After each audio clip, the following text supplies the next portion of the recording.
Boa noite a todos, paz seja convosco.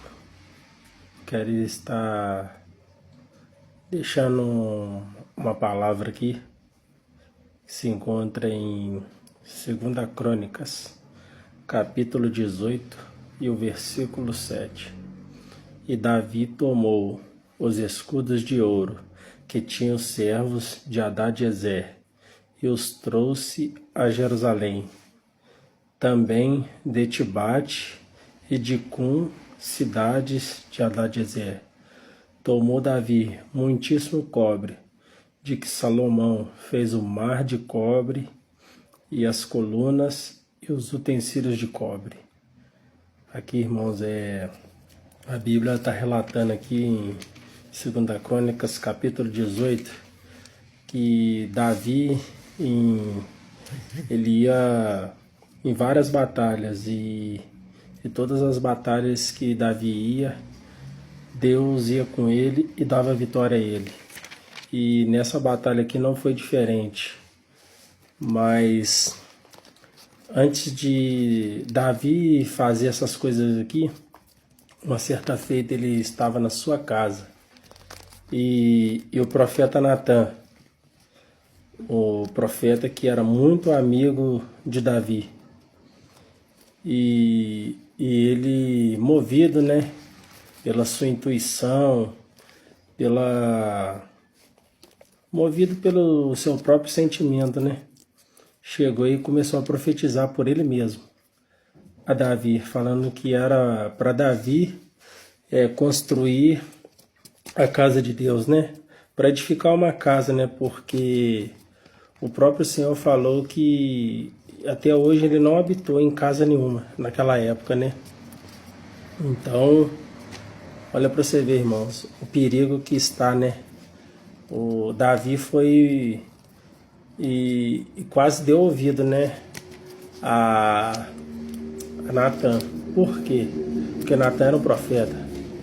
Então, todas as vezes que chegava um profeta perto de alguém ali no Antigo Testamento, você tinha que dar ouvido, porque o profeta, ele trazia a mensagem de Deus, né, para o povo, né, diferente do sacerdote que levava a mensagem do povo para Deus. E naquela ocasião ali, né, eu creio que Davi se encheu do seu coração, mas só que a obra de Deus, quando ele é obra de Deus, ninguém interfere, ninguém atrapalha, né? E a Bíblia vai narrar que naquela noite o Senhor vai e visita Natan e fala para Natan, né, consertar aquilo que ele havia profetizado. Uma coisa difícil, irmãos, é você desfazer aquilo que foi feito. É isso que Deus estava mandando Natan fazer, desfazer aquilo que ele fez, né? E a Bíblia diz que Deus vai e chama Natan. Fala assim, Natan, ó, agora tu vai lá e fala, assim diz o Senhor. Assim agora está falando o Senhor, que Davi não me edificará casa nenhuma, mas que a sua descendência, né, a sua geração, que era Salomão. E tinha um propósito, né, para Davi derrotar Hadadezer e pegar esses utensílios, né, esse cobre, né. E a Bíblia vai narrar um pouco mais que o próprio Salomão, né, ele vai começar a edificar a casa ao Senhor, né? Vai edificar o templo ao Senhor. E só que a Bíblia diz que Salomão, ele vai e procura em toda Jerusalém, né? Ele procura em toda Jerusalém alguém hábil, né? Alguém que tinha essa habilidade, né, de mexer com todas essas coisas, né, todos esses utensílios, né. E a Bíblia fala que ele procurou em Jerusalém. Ele procurou em Jerusalém alguém e não achou. Eu lembro-me Jesus, quando ele subiu aos céus, né?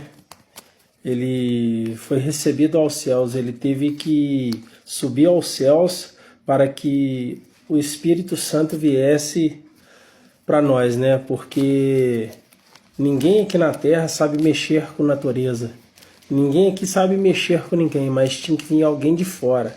É por isso que a Bíblia fala assim, que Jesus falou, eu vou para o meu Pai, né? E não vos deixarei órfãos, mas enviarei o outro, o Consolador.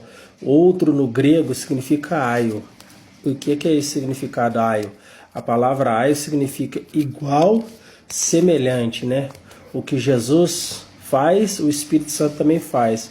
O que Deus faz, o Espírito Santo também pode fazer.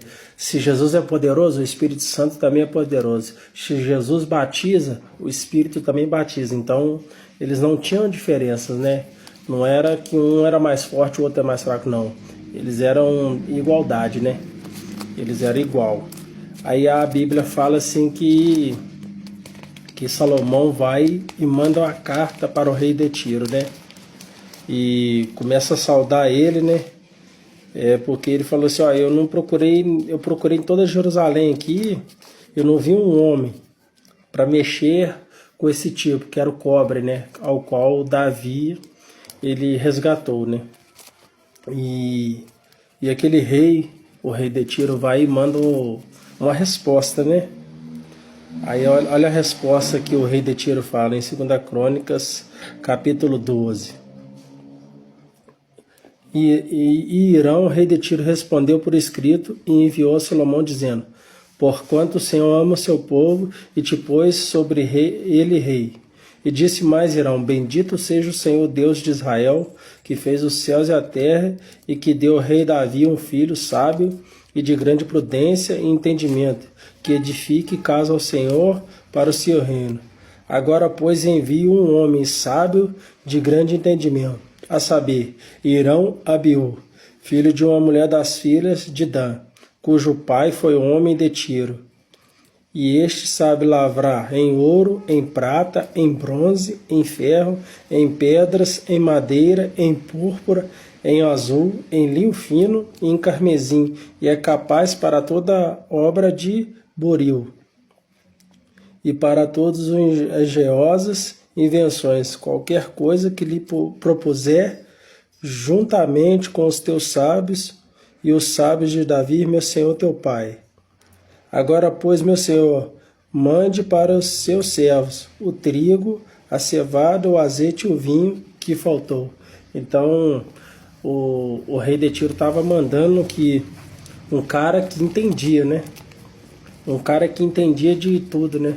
Você vê que o Espírito Santo, quando o Senhor Jesus mandou ele aqui para a terra, é porque o Senhor Jesus sabia que ele podia mexer comigo e com você, né? Ele sabia mexer com a nossa natureza, né? Porque tinha que ser alguém de fora, né? E a Bíblia diz, né, que quando Salomão, ele edificou a casa, né? E uma das coisas que a gente tem que fazer é isso, é edificar a casa para o Senhor. É edificar a casa para que o Espírito Santo venha morar nela, né? Porque quando Davi, ele derrotou Hadadezer, porque Hadadezer ali era uma figura do próprio Satanás, ele desceu às partes mais baixas, né? E a gente vê que o que Jesus fez, né? Ele foi nas partes mais baixas e tomou, né, aquilo que era o seu direito, né? Ele tomou aquilo que ia nos dar o direito, né, de ter a vida eterna, né? Ele pegou as chaves tanto da morte quanto do inferno, né? Então, é por isso que Jesus desceu essas partes inferiores, para que ele nos tirasse do império das trevas e nos transportasse para o Filho, para o reino do Filho do seu amor. Então, Salomão vai e recebe Irão Abiú, né? E pelo jeito, né, a Bíblia diz que aquele homem que era sábio, entendido ali, Irão Abiú, Salomão vai e leva ele às partes mais baixas lá, para ele ver como que tá o cobre. Porque o cobre, ele oxidou, né? Ele, como se diz, enferrujou, né? Então, ele começa a perguntar, será que tem jeito, Irão? Às vezes, irmãos, a gente vê uma pessoa na rua aí, né? dependente químico, né? Uma pessoa, às vezes, passando por um transtorno.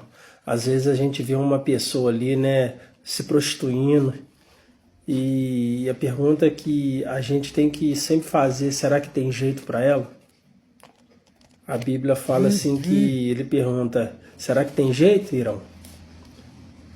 E Irão falou assim, tem jeito sim.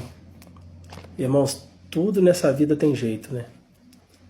A gente acha que não tem jeito, né? Ah, fulano tá caído nas drogas, nas bebidas, será que tem jeito para ele? Tem jeito, irmãos. O Espírito Santo dá jeito. O Espírito Santo, ele dá jeito. Porque ele consegue, ele é o único que consegue dar jeito na nossa natureza. A Bíblia fala que Irão Abiú teve que usar o fogo. Eu lembro que Jesus falando, né? João Batista falando, né? Falando assim, ó, eu batizo com água, mas aquele que vai vir depois de mim, que é antes de mim, esse vai batizar com fogo. Irmãos, tudo que é pelo fogo dá certo. Se você recebe o fogo do Espírito Santo, irmãos, tem jeito. Porque às vezes é muito difícil, né? Você tem que saber edificar a sua casa. Porque você é morada do Espírito Santo. Você tem um valor para o Espírito de Deus. E assim, eu encerro essa palavra. Que Deus possa te abençoar, né? Que Deus possa te dar um entendimento, né? A cada dia. Que o que eu não pude falar, que o Espírito Santo possa falar com todos. Paz seja convosco e uma boa noite.